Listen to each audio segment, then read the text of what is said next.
Because we are Puthujana, so our main purpose is to attain certain level of liberation or nibbana, for example, that's the final goal we want. So that's that wish, that desire is called a kind of craving or not? It's a good question. She's asking is we have a desire to attain nibbana. So is this desire is a craving or not? So this desire can be twofold. Sometimes that desire can be craving. Sometimes that desire can be just a wholesome wish, chanda patana. But in the beginning, for most of us, sometimes it becomes craving, sometimes it becomes patana, chanda patana, wholesome wish. So this Taṇhā in the beginning is not harmful. So we say, the Venerable Ananda said, Taṇhang nisāya taṇhang pajahati. Based on Taṇhā, you eradicate Taṇhā. It's like in the beginning, this Taṇhā is very supportive. But when you further progress at the higher levels of practice, you have to even give up this Taṇhā for the attainment. For example, you think about Sakkāyadiṭṭhi. There is a wisdom called munchitu kamyata, a strong urge to get liberated. So that urge also gets seized. That urge is not craving, it is wisdom. But that wisdom is influenced by wrong view, influenced by asmimana, a certain type of a craving. So that urge, even its wisdom. So it's even at the end, latently, this craving influence of vipassana chittas. Till munchitu kamyata, influence of vipassana, influence of craving to vipassana can be seen. So at the level of Sakkāyadiṭṭhi, even this urge ceases. So therefore, this craving, without completely abandoning this craving, one cannot get liberated. But in the beginning, this craving for wisdom, liberation is really helpful. Based on this, in Netti Pakarana, to my knowledge, whether in the Netti or its commentary, I think Netti Pakarana, they have termed this kind of Taṇhā as Kusala Taṇhā. It's not in terms of its wholesome deed, because of its beneficial effects, because it urges for the beneficial thing. It's called a Kusala Taṇhā. So this Taṇhā is not denied in our tradition, in Buddhism. It's some kind of praise. It's useful. But sometimes it can be pure zeal or chanda for liberation. So both happens time to time in the beginning. This Kusala Taṇhā arises in the Akusala Citta. Akusala Citta, yes. So this is what kind of samasa? This is the Kusala. No, it's the word Kusala was given based on a different definition. I read it, I forgot at the moment. It's I think it's because of its outcome is good, not result. It leads to a good. I'm unable to say you the clear definition. It's not the matter of fact of samasa. It's how the word kusala was given to this is what matters. Right? So it's like Avijjā, some quality was there. Not because of wholesome quality. It's kusalota. It's a kammadare samasa. It's a kammadare samasa. So when we say, because normally we say moha or taṇhā is always accompanied by by Moha. Moha. Yes, Right? yes. So This is accompanied by Moha. but if with the wish that we want to attain Nirvana, so there is no. It's also a kind of Yeah, it's kind of moha. It's a kind of moha because he has not clearly understood. It's clearly understood means if you really understand the quality of nibbana, craving. To my understanding, craving doesn't happen. It's like you really understand the true qualities of nibbana, the cessation of craving, cessation of suffering. If you understand the real qualities of nibbana, the craving cannot happen. So this is like in a superficial level sometimes we like to become arahants, sometimes we like to become aggasavakas, mahasavakas. So with these conceptual ideas, even moha is still present. So and also it is not a quality to be attached. It's not a quality to be attached. It is opposite of attachment. So if we attach to the quality that ceases attachment, this is a contradiction, right? It is which is opposite of craving, which ceases craving. We cannot get attached to that. So still moha is present in it. So its object it's like we have an idea about it. We don't know exactly. The mind is not very clear what it is. That is why this thing happens. This can also be called the Nirodhe Taṇhā. For example, you can see in Satipatthana, Buddha mentioned, Yam picchan nalabati tampi dukkam. So explanation goes as Jati Dhammanam Bhikkave Sattanam Evam Ichcha Uppajjaya.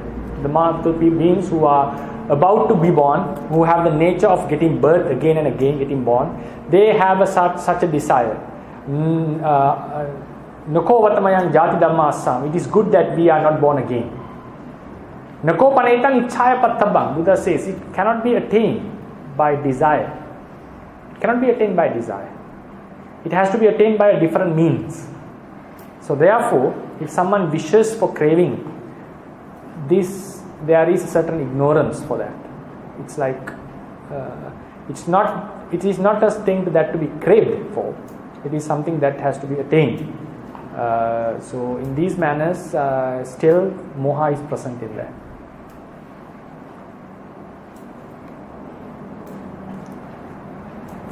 So that's how I will explain. We can have. I'll think about that also. We can have a discussion after this. Right. So if we continue with the lecture, where we stopped was we mentioned about a craving, which is latently present, and also sometimes comes into obsession, level of obsession, and a craving to the nimitta. Nimitta means near death sign, and sometimes craving to outside things. That beloved ones and the property. So all these cravings, especially the craving to continue, forces the mind, empowers the mind to continue without ceasing. So as a result, a karma gets the opportunity to produce the next rebirth, right? So then we go to the fundamental 11.18. After someone is born in a certain realm, 15 or 16 bhavanga chittas will follow the patisandhi chitta. Then the manodvara vajana chitta adverts a new object. This object is the newly attained life. So the adverting consciousness adverts the new life, thinks about the new life in a way that encourages attachment. So the immediately following consciousness will become one of the lobha mula chittas. That is the nature of every being. Lobha in these javana chittas are called bhava nikanti. Right? Bhava nikanti, admiring the new life, enjoying the new life. So that is the why Buddha mentioned, based on the this phenomenon, Buddha termed the Taṇhā as Taṇhā, Yayam Taṇhā Bhono Bhavika, which causes the next life. Nandi Rahagata Sahagata, which is together with delight, with delights in the life, which we discussed about previous lecture. Tatra bhi nandini. So it gets attached. It is, and which delights in whatever life attained wherever. Right? So this is also a characteristic of Taṇhā. So Taṇhā causes the life to continue. Pono bhavika. Nandi Raga Tahagata, it delights in various objects and about the life. And it gets attached in whatever life we possibly obtain after death. So what happens? Our life, birth, new life, is preceded by Taṇhā, followed by Taṇhā, immediately followed by Taṇhā. Right? So before we come into that topic, I would also like to raise your attention towards another point. If Taṇhā arises in the first Javana process, there should be S present. If Taṇhā arises in the first Javana process, does it mean the being is free from craving during the first 16 or 17 mind moments of this life? Its life. The following is how the tradition explains the existence of craving within a newly born being. In whatever realm, when aggregates which have not been fully comprehended arise, from the moment of their arising, root causes of threefold rounds of existence lie latently in them. So it's not necessary that Taṇhā arises at the mind moment. So from the very moment itself, when aggregates which have not been fully comprehended means not been thoroughly investigated in terms of insight, arise in a certain life. From that moment onwards, latent defilements follow our aggregates, are inherited, are latent based on these aggregates. So always another point is that we should know the newly arrived, we also say that aggregates don't move from one life to another life. So you can always ask a question, aggregate which arises is always not comprehended thoroughly. So what does it mean? If you have comprehended the aggregates in the previous life, for example, Arahant does the Vipassana before his attainment. Even after his attainment, his aggregates are already comprehended. We know that new aggregates are arising all the time. So what does it mean? You don't need to comprehend each and every aggregate which arises. When comprehension comes into completion, when you have no ignorance about the rupa, about the vedana, about the sanya, sankara, viññāna, the phenomenal object. It's not that you have to apprehend each and every aggregate which arises. So aggregates about rupa, defilements about rupa, ignorance about vedana, sanya, sankhara, that is what we have to uproot. So therefore in Vipassana meditation, the object, what is necessary, is a phenomenal object. So it means the latent defilements are found existing, in other words, prevail uneradicated, wherever aggregates which are not fully comprehended are found. Therefore a being is said to be together with Taṇhā from the moment of his birth, not at the moment of the arising of the first lower mula citta. Even starting from that moment, Taṇhā is latently present in our life. Now we are talking about the birth. Now if I remind all the topics, the more points that we have discussed so far, the mind stream continues and it is getting weakened at the moment of death, post-death.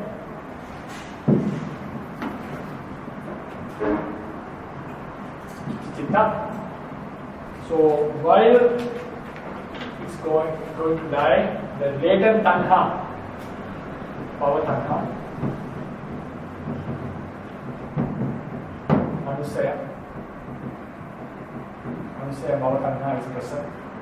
So it drags the mind, it empowers the mind, upholds the mind. Then sometimes Parivrttana Taṇhā may be found in these chittas.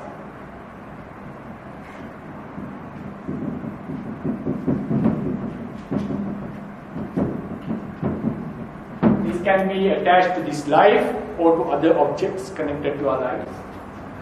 So near death, we get a nimitta. Nimitta is either kamma nimitta or gati nimitta. Near death signs.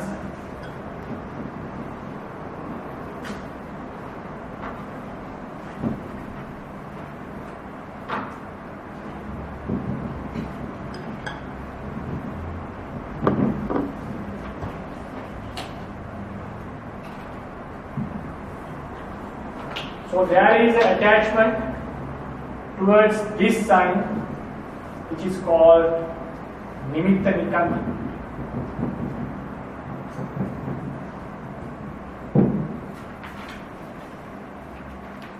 Then, after one is born, Patisandhi,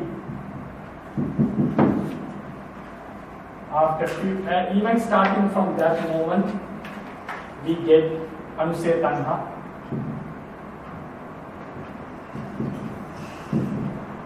Just one moment, then aggregates which are not comprehended arises, Taṇhā follows us. Then, in the 18th or 17th, 16th or 17th mind moment, we get the lobha, which is called Bhava Nikanti. Bhava Nikanti has the object of the newly attained life. So we start our new life. We forget our previous life attachments. So now if you look at this chart, Taṇhā, Anusaya Taṇhā pushes the mind stream. Sometimes it gets manifested as a Parivrttana Taṇhā. Sometimes it gets attached to the near-death sign, nimitta nikanti. Then the next life, Anusaya Taṇhā starts from the Patisandhi moment. And after few mind moments, Bhava Nikanti, the first mind process is associated with Bhava Nikanti. So, what do you think about this jati, Patisandhi or jati? It's completely preceded, followed by craving. So, craving is the, you can see it's fully supported and followed by craving. So, it's surrounded by craving.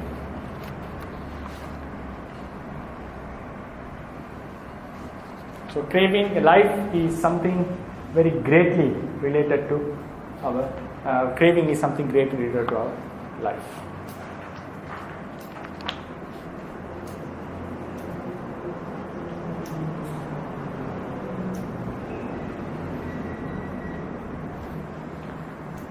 If I read the fundamental 11.20, according to this information, birth or rebirth is something surrounded by Taṇhā.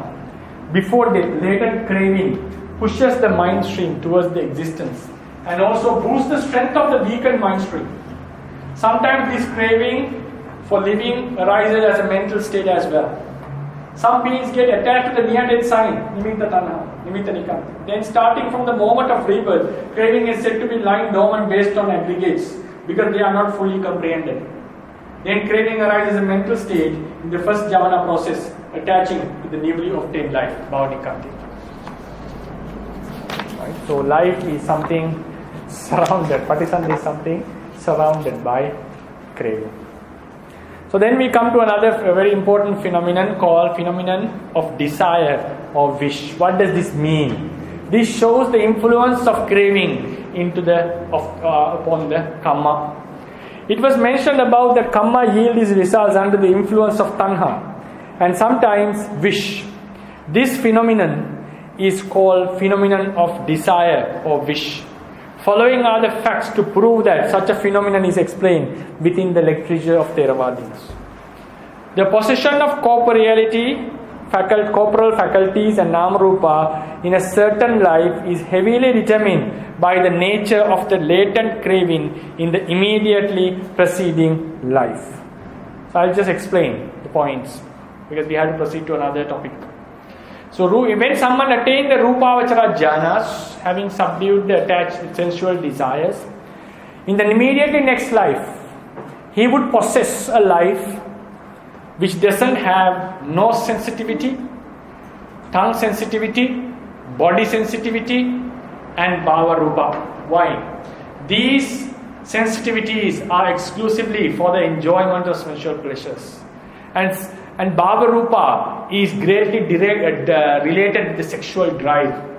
So therefore, when someone has subdued all these desires, the new life which is produced, which is obtained, this kamma, rupavachara jhana kamma, which is attained by subduing defilements, these sensual pleasures, would produce a life without the sensitivities that are related with sensual desire.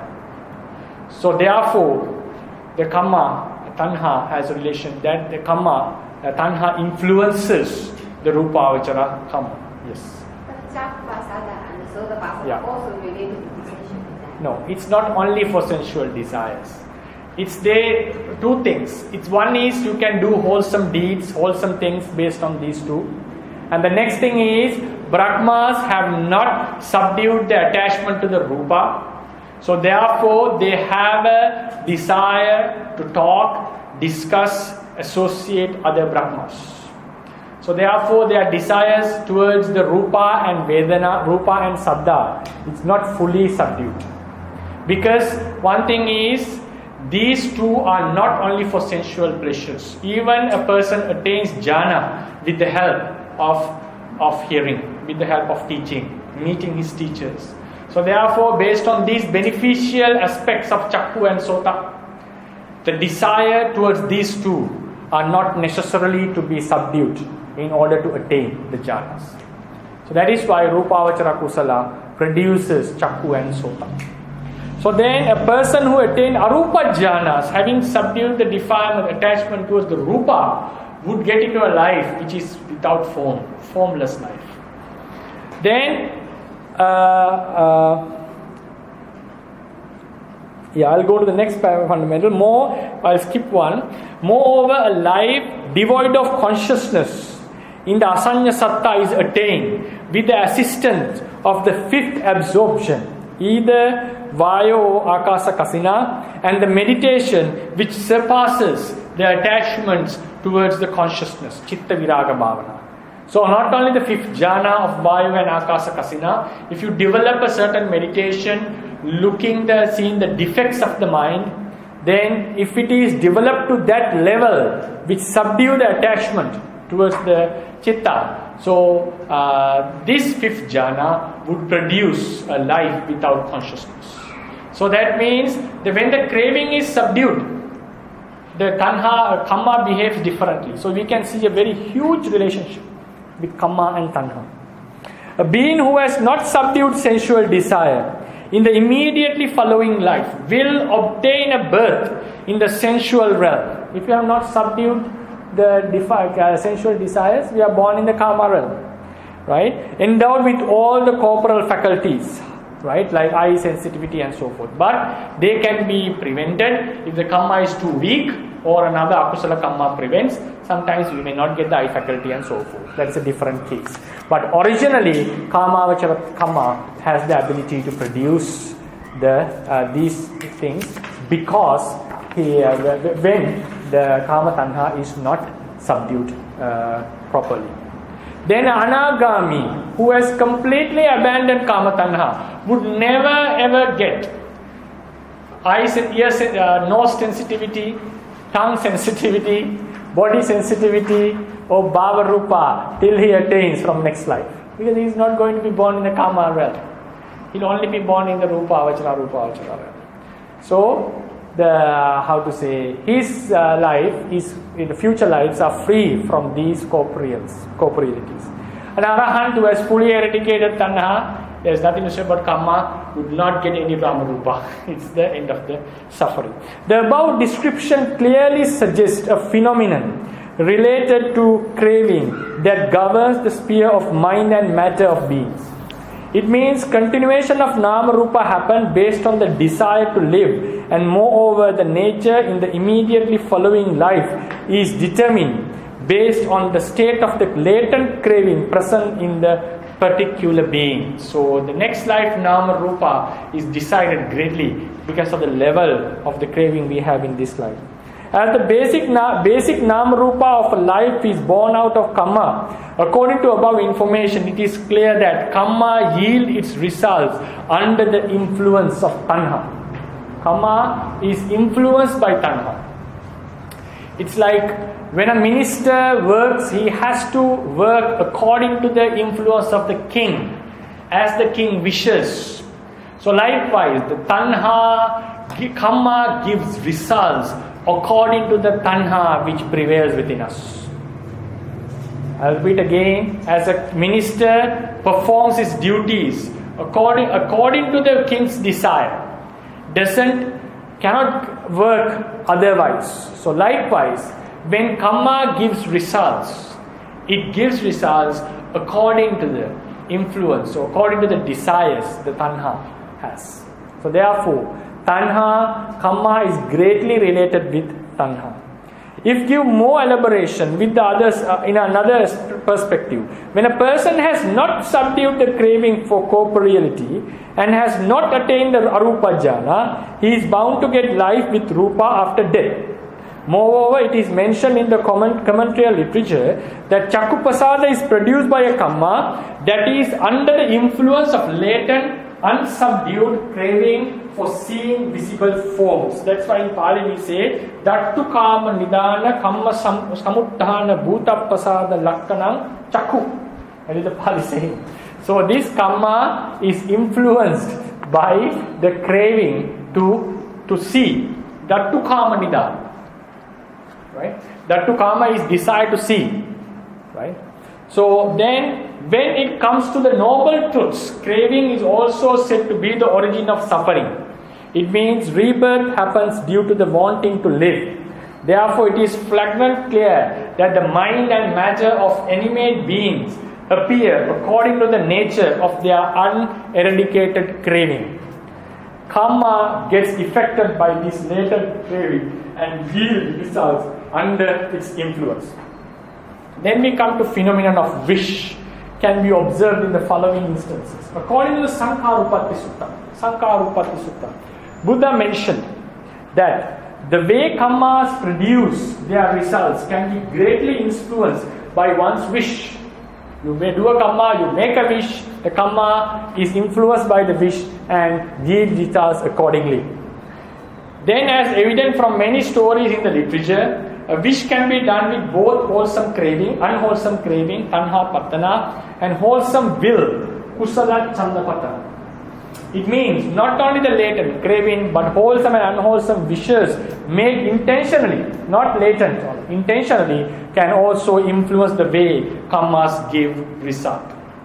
Also can be proven, a Putujjana person who has attained jhanas but has a strong wish, nikanti, to be born in the sensual realm, Kama Bhumi, can still be born in the Kama Bhumi with complete corporeal faculty. So therefore, it's not only the latent craving, but the wishes that we make with Parivdhana Chittas, Parivdhana idea, mentalities, also can influence the karma. So these are all related to our topic of Taṇhā. So what I wanted to show, how Taṇhā is related with karma. Because we just finished the topic of karma, and now it shows that when karma is bringing a result, it's not bringing it all alone, especially a life. It's greatly influenced by the craving that we possess. Now we come to another topic, which is called Bhava Dt.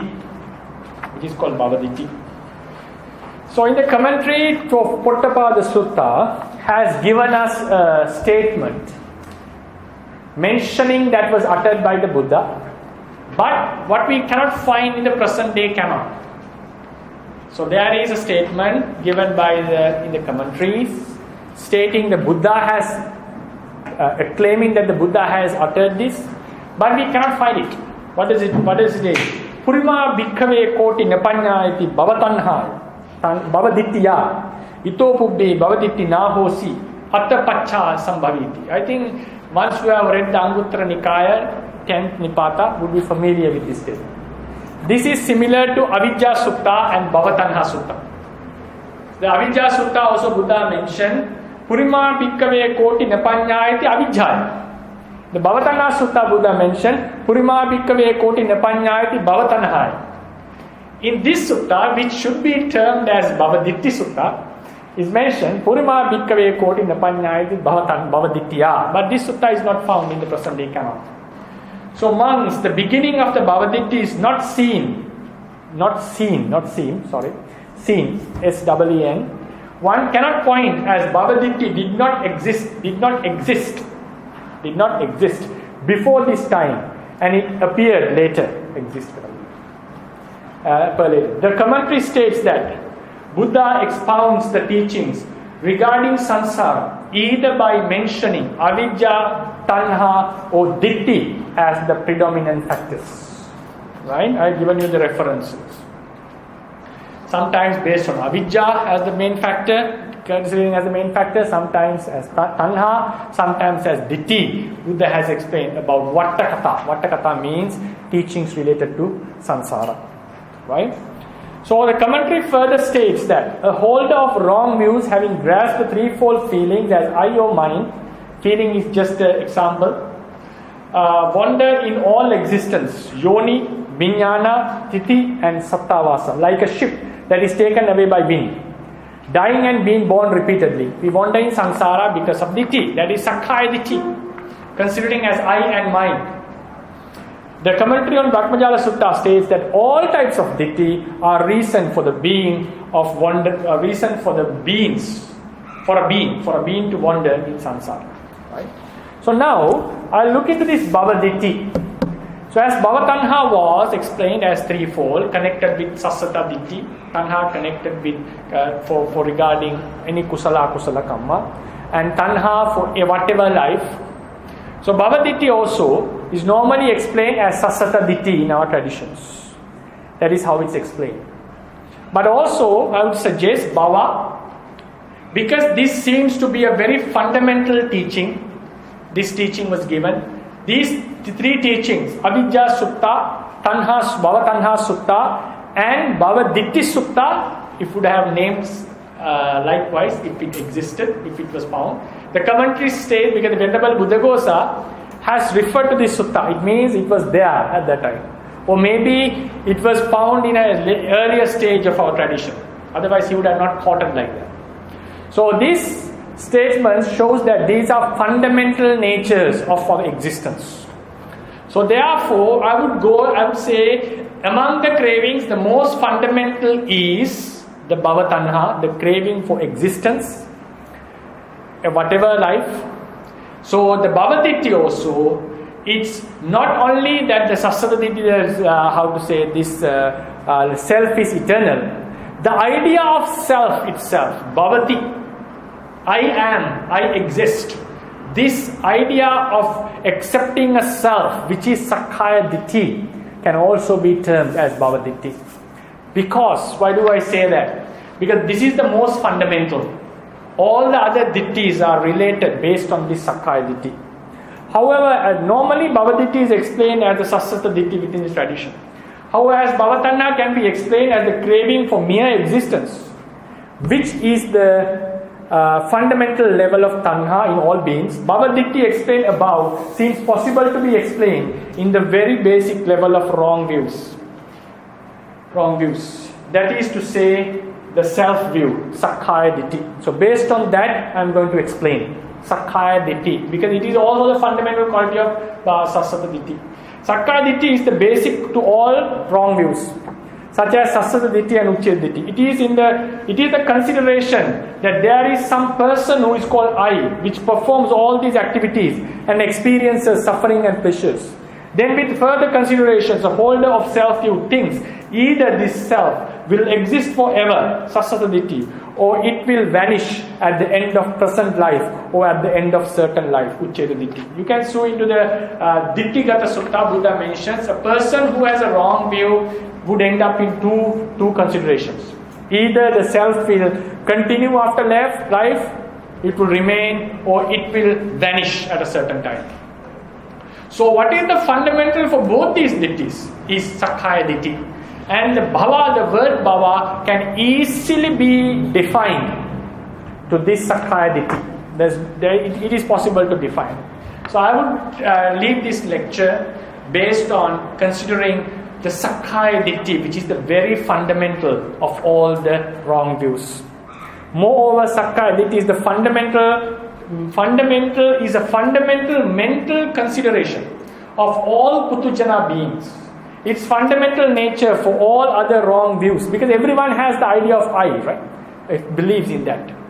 then if its fundamental nature for all other wrong views can be proven by the fact that all other false views become removed at the eradication of Sakkāyadiṭṭhi. When you become Sotapanna, there is no way to attain any wrong view. So it's a fact that in tradition we accept it as a fact. Sakkāyadiṭṭhi is the main reason for all the other ditthis.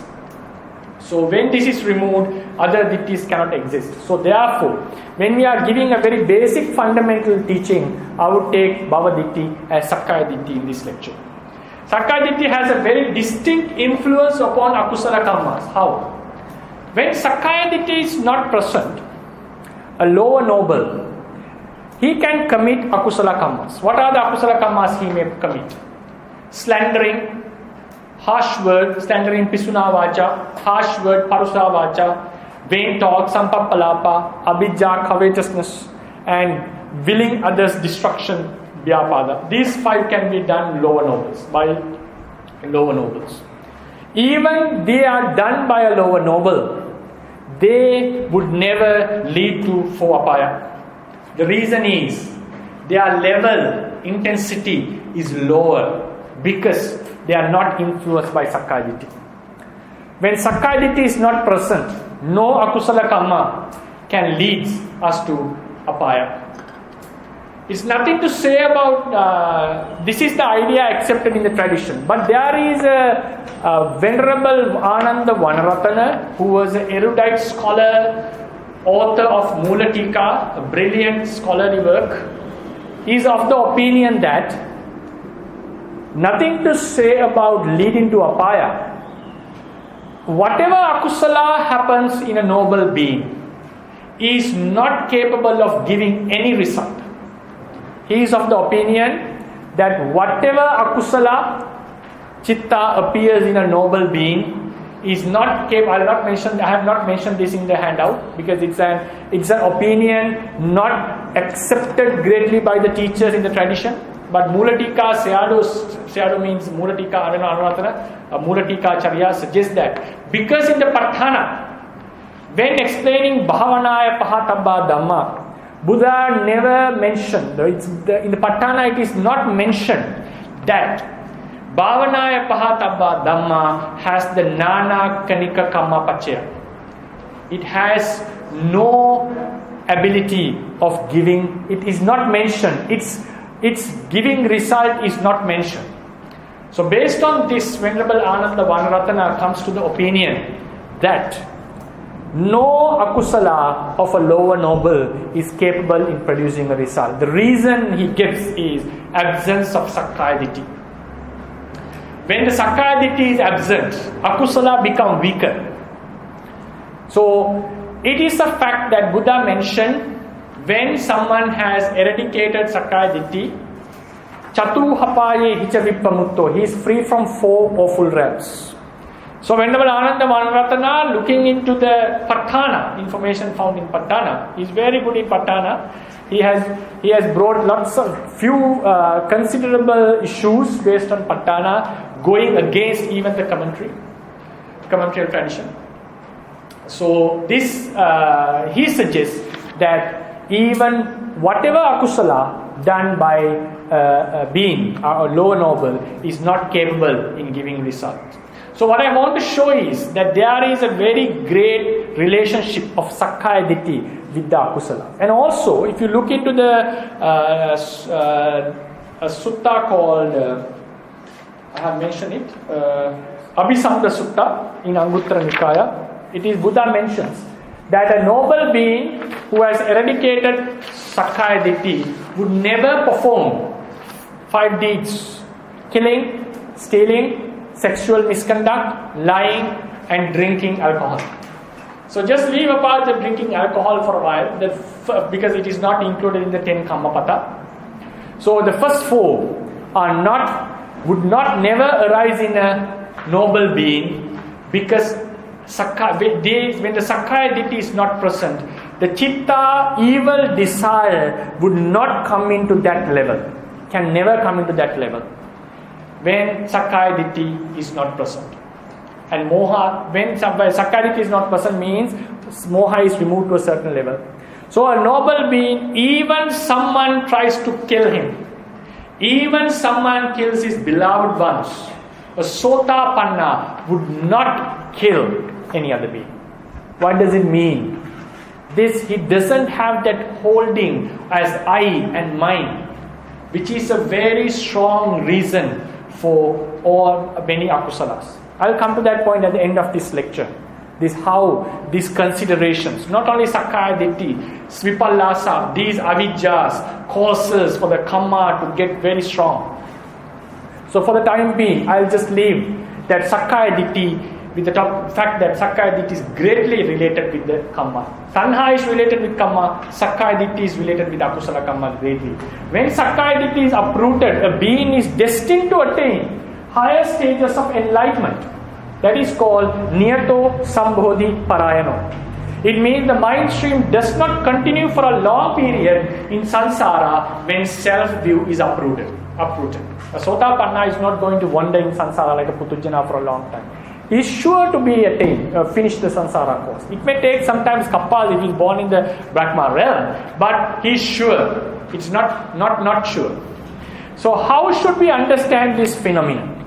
The reason is we lose the objective, or we lose a reason to remain in samsara when Sakkāyadiṭṭhi is gone. As mentioned above, Bhava Taṇhā is the main reason why beings keep on being attached to the existence. Attachment to existence is strengthened by the self-view, which considers the aggregates as I or self. When we believe in our presence, attasya atti bhavo, when we believe in our presence, we are existing, we have a reason to strive for success and happiness. But when this false emotion is uprooted, Bhava Taṇhā loses the main purpose for the attachment. It means when someone overcomes the wrong view of I, gaining clear understanding that there is no such a person called I who lives in the life or migrates from one life to another, lingering in the round of rebirth. Lingering means staying for a long time in a round of rebirth. Round of rebirths becomes an useless act. It's not useful when there is no I. It means after Sakkāyadiṭṭhi is removed, existing does not become his main goal.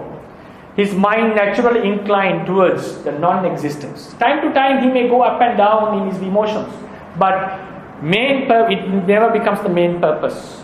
Therefore, Sakkāyadiṭṭhi is also one of the forerunners among causes of the continuation of samsara. It affects the karma, especially the akusala karmas, and then it has a great relationship with the continuation of samsara. So then I move into another topic. Today we going to do 3 topics. Avijjā, Taṇhā, Bhava Dt, Taṇhā, Bhava Dt, and Avijjā. Bhava Taṇhā, I talked mainly about Bhava Taṇhā, but it was covering in a huge scope, so I named this as Taṇhā. Here Ditti, I'm not talking about all the Ditti. Bhava Dt, that is also specifically Sakkāyadiṭṭhi. Then Avijjā. Avijjā is the ignorance. Now we have come. The karma gives the result, new lives, new rebirths. Now we know the influence of karma, Taṇhā to the karma, and influence of Ditti to the karma. Now who is the root cause for all this? This is the person, Avijjā. This is the one, Avijjā. Avijjā is ignorance about the true nature of life, bhava, and blissfulness of the ultimate liberation. Ignorance about this, nibbana. All forms of lives end with the utmost misery of death, marana. Death happens due to being aged, jara. Both these agonies, death and aging, are due to being born, jati. Then life means a constitution of 2 non-self elements, anatta elements. That is to say, nama and rupa. These elements, which are not a self and not connected with a self, arise and pass away momentarily, hence impermanent. Due to being impermanent, they beget suffering. So, Avijjā is the ignorance about all these truths. So when someone doesn't understand this, what happens? Automatically, we get attached to this life. When we start to admire Namarupa, we start to grasp them as I or mine. We don't consider something which is not attractive as mine. So Taṇhā is the main reason for self-view. Due to being ignorant upon this true nature of life, beings get attached to the life and admire living, Bhava Taṇhā.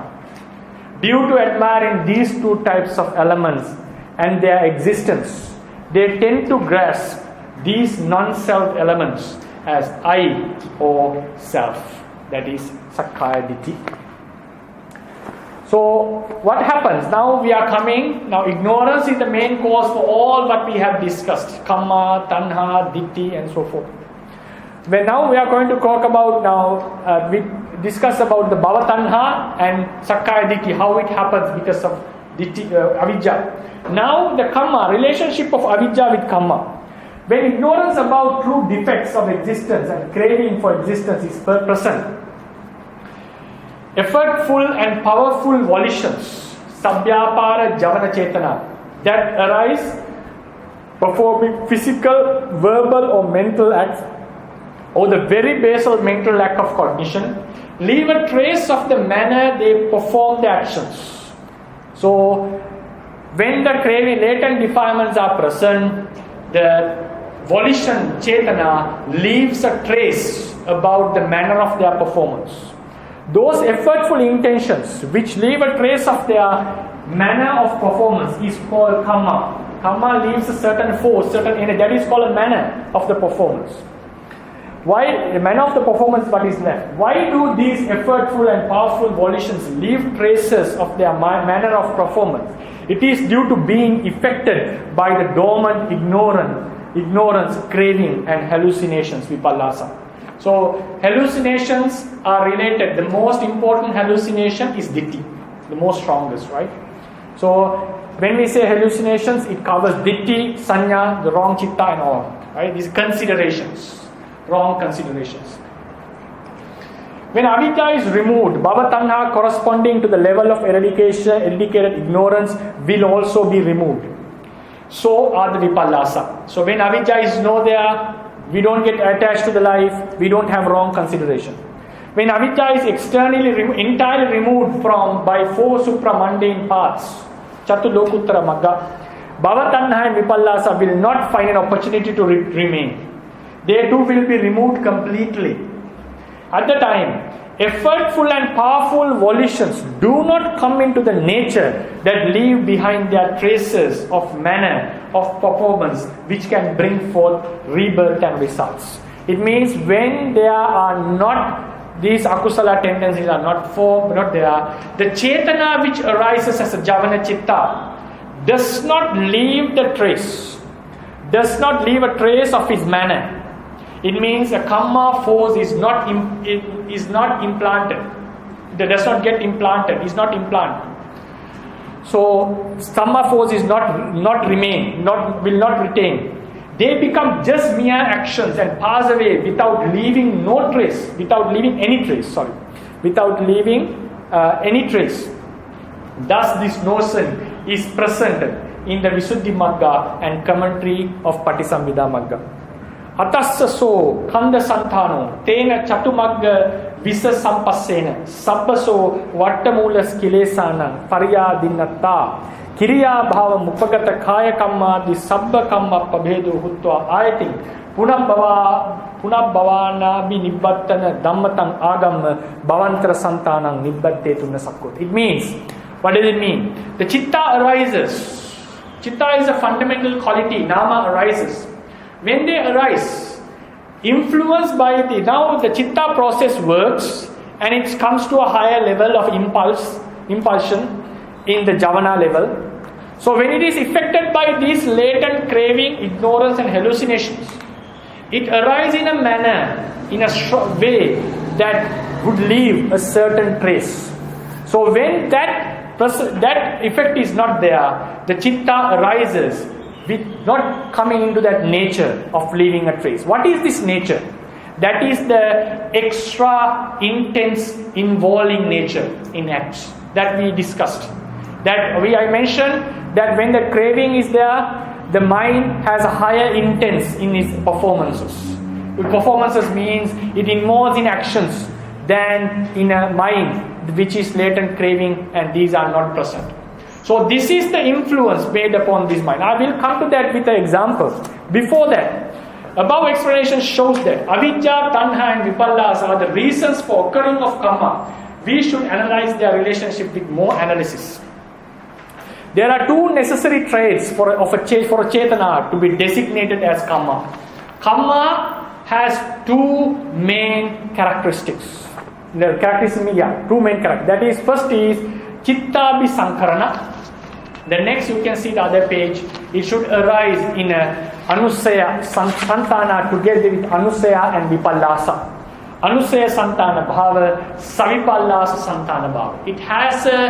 It arises in a mind stream where Anusaya is not eradicated. It arises in a mind stream where Vipallasa is not eradicated. So we'll come to that point. So Chitta, we first explain about Chitta Sankarana. Chitta Sankhara. Arranging done by Chetana. Arranging, this is the Chetana's act of involving body parts in physical and verbal acts. When we talk and work, we have to involve our body. And associating mental factors, mentalities in physical, verbal and mental acts. Chetana is making the mind to involve in certain acts. It also involves body parts in certain acts. Physical, mental, verbal acts are done by this Chetana. In this regard of performing deeds, Chetana has an extra force than other mentalities. Here we only focus upon the arranging act of Javana Chittupada. Chetana has this function in all Chittas, but in Javana Chittupada, it is more powerful, more higher, which arise when the mind stream has reached the level of impulsion. This extra effort, not virya, of Chetana is the reason for its manner of performing the deed to remain within the mental stream even after it has passed away. So because of this extra effort of Chetana, it would implant a certain its manner into the mind stream. But for it to implant, for this manner to remain in the mind stream, there should be a very basic fundamental nature, that this Chetana has to arise in a mind stream in which defilements are not uprooted. That is what is say, Anusaya Santana Bhava and Savipallasa Santana Bhava. Right? So actually not Anusaya, Sanusaya. Please correct it. Sanusaya Santana Bhava. So mistake. Not Anusaya, Sanusaya. Just put a S and long A. Make the A long. The first A long and put a S before. Sanusaya Santana Bhava. So what does it mean? It means the nature of the mind stream of being together with latent defilements and hallucinations. When the being has not uprooted ignorance about the true nature of the existence, he is attached to it. Eventually, he has wrong hallucinations or considerations about the life. These defilements and wrong considerations, Vipallasa, affect both Akusala Chittupadas and Sobana Javana Chittupadas unconsciously, even without we are not aware of them. Defilements and hallucinations are accordingly found in Akusala Chittupadas as well. In the Sobana Chittupadas, they affect dormantly. In Akusala Chittupadas, they found associating. As a result, the above mentioned act of arrangement, Abhisankarana, done by Javana Chetanas become excessive in both Akusala Chittas and Sobana Chittas. So for instance, when the idea of self is not uprooted, the consideration affects the Akusala Javana mentalities. So the Abhisankarana of certain Akusala Chetanas get elevated to the level of leaving a trace of its manner of performance. Leaving a trace of its manner of performance. This is the Kamma Sati. Leaving a trace of the manner of its performance is the Kamma Sati. Right? So it leaves a Kamma Sati that can give a rebirth in an awful realm. So when the Sakkāyadiṭṭhi is present, certain akusalas can leave a trace of the manner of its performance that can give kammasati, that can give rebirth in akusala. We can observe this influence of hallucinations upon karma in day-to-day life. In day-to-day life. What is that? Normally, a moral being who is practicing a virtue would normally go against an injustice. But think about this injustice. When the injustice is done to two different beings or persons, sometimes we react differently. When the injustice is done upon us and the same injustice done upon another one, the way of our reaction is different. The same way, when the injustice is done to our clan, our tribe, countrymen, sometimes humans, that same injustice done to another clan, another tribe, another people of another country, or sometimes to animals, our reaction is different. Why is that? Because of the influence of these considerations. When we grasp as I, mine, my group of people, my countrymen, my family members, our humans, because of this grasping, how we react to the same injustice becomes different. So this shows that the intensity of our mind is greatly affected by our wrong considerations. So therefore, in the same way, when these considerations are latently present, and these considerations are not present in a certain being like Arahant, of an Arahant, the way of involvement of the mind with the action with the karma, with the acts is different. So that is why Arahant's mind we call is serene. It is not affected by these hallucinations. So if normally a moral being would oppose injustice, but a person reacts more aggressively when the same injustice is done, unleashed upon himself, his relatives, his clan, his tribe, his countrymen or humans, than when the same injustice is enforced about someone else. Not done upon myself, but done upon someone else. We react differently. The same injustice which was done into my family of my clan or my tribe, the same injustice if done to another family, another clan, another tribe, we act differently. Why is that? Our consideration of mine, I, these are the reasons. So the same injustice done to the countrymen of our country, to another country, we act differently. Same injustice done to humans or to the animals, we don't act. Now the animals, billions of animals are killed. If the same torturing, same slaughtering happens to humans, we would surely raise our voice. We would bring human rights, but we are not concerned about animal rights much because we consider about our race, our species.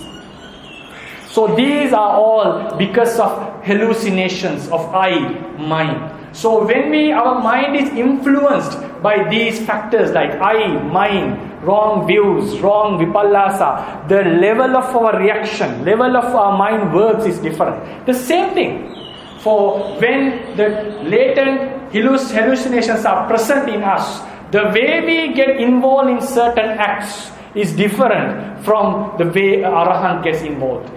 Arahant works, the mind works differently than that of us. So that is why they don't have that high intensity while doing the karmas. Normally a moral being would oppose injustice, but a person reacts more aggressively when the same injustice is unleashed upon himself, his relatives, his clan, his tribe, his countrymen or humans, than when the same injustice is enforced upon someone else or a group of humans unrelated to himself or beings other than humans.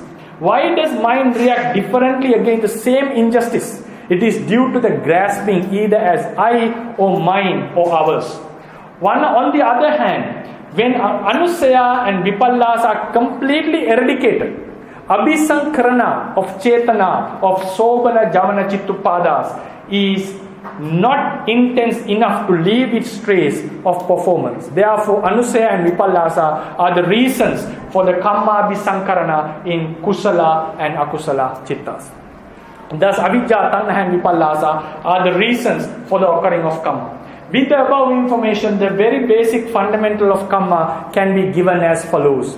A volition and remaining mental properties. A volition is important, which is forceful and with the effortful trait and arises in a mind stream in which latent defilements and hallucinations are not uprooted, becomes a Kamma and has the attribute of yielding vipaka in future. Right? So then the same thing can be said about Bhuttva Apagata. Our tradition explains the Akusala Chitta and Kusala Chitta, how to say, taste the flavor of the object more stronger, more higher than Kiriya Chitta and Vipaka Chitta because of the influence of this Vipallasa and how to say, being a Javana Chitta. That's what explains the next paragraph. Then to conclude the chapter, Avijjā is a fundamental cause for the continuation of samsara. I'll just read and explain the important points. Avijjā is the foremost reason for Bhava Taṇhā, which is the proximate cause for Bhava Dt, Sakkāyadiṭṭhi, according to this chapter. As Bhava Taṇhā is the reason which strengthens the weakened mind stream close to death and causes it to continue, Avijjā too is a very fundamental reason for rebirth. Avijjā is the foremost reason for all latent defilements and hallucinations which cause the Cetana to have excessive Abhisankarana, which leaves traces of its manner of performance, that is Kammasakti. It means Avijjā is also the reason for Kamma. That is why the doctrine of Paticcasamuppada, Buddha mentioned Avijjā as the foremost reason for Sankhara, Avijjā Paccaya Sankhara. So there is another statement given in commentaries but not found in the today's canon. This is something to be investigated. Avidva bhikkhave avijjā gato puññāpi sankārampi abhisankaranti, and so forth. Monks, one who is ignorant, perform meritorious deeds and so on. Is a statement given in the commentary on the Vibhanga Pakarana but cannot be found in the canon we have today. This too suggests that Avijjā is the main reason for someone to do good and bad deeds, which have a high intensity in the act of arranging. So I gave a simile. So I just read without explaining because time has passed. For instance, when we see a group of ants who live just for a few years, maybe 2-3 years, fight for their kingdom and kill each other, we who have a broader vision than ants consider this act as something that they do not do out of their ignorance about the existence. One may feel so. How pity these beings are. Just for the sake of 1 or 2 years, they kill each other. The pleasure they earn through these fights are also very low. We feel as this sort of act is done out of ignorance. The same thing happened to a Brahma. Brahma came to the Buddha and said, Upaniyati jivitam appamayu jarupanitasana santitana etang bhayam marane pekkamano punyani kairata sukavahan. So he mentioned, he saw humans and devas are rising and passing so quickly. So he came and said to Buddha, oh, beings die so quickly, it's better to practice jhana and come to that great realm. So Buddha, when he sees the entire kappa, Brahma life is also nothing when compared to the entire samsara. He mentioned, Upaniyati jivitam appamayu jarupanitasya nasanti taṇhā etam bhayam marane pekkhamano lokami sampajahe santipekku. He mentioned, you see the rising and falling of seeing the entire universe. If even of the Brahmas, one gives up all attachment and attain Nibbana. So when maybe the devas looking at our lives, seeing these people are fighting for countries, fighting for kingdoms, fighting for economic success, fighting for land, they would see just for 50 years, 60 years, even not a complete day in the deva realm, they are doing all sort of deeds. They would surely feel upon us, how pity these beings. they just fight for 50, 60 years, which is not even one day in certain Deva realms, and kill each other. And what sort of a pleasure they get? This human pleasure with these repulsive bodies, they are going to enjoy these pleasures. This is what they are striving. So they would also say this is nothing other than ignorance. So likewise, so an enlightened being, when he sees beings are striving for the conditioned bliss in this life or in future lives, he would only say this is out of ignorance, nothing than that. So therefore, ignorance becomes the main reason, seems the main reason, appears as the main reason, become prominent as the reason for doing wholesome and unwholesome deeds, wishing for happiness. So that's why it is the same feeling occurring in an enlightened person who has understood the true nature of the existence, seeing ordinary beings striving and performing wholesome and unwholesome deeds in order to attain conditioned bliss, sankata sukha.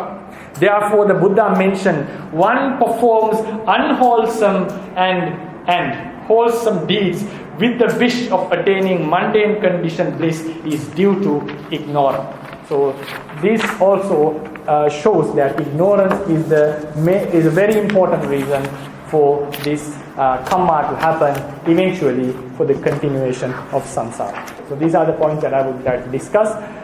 And I would conclude the lecture, and tomorrow I'll be discussing about Pahana and Bhavana, which is another complete different aspect and related to our lives. So we conclude the lecture.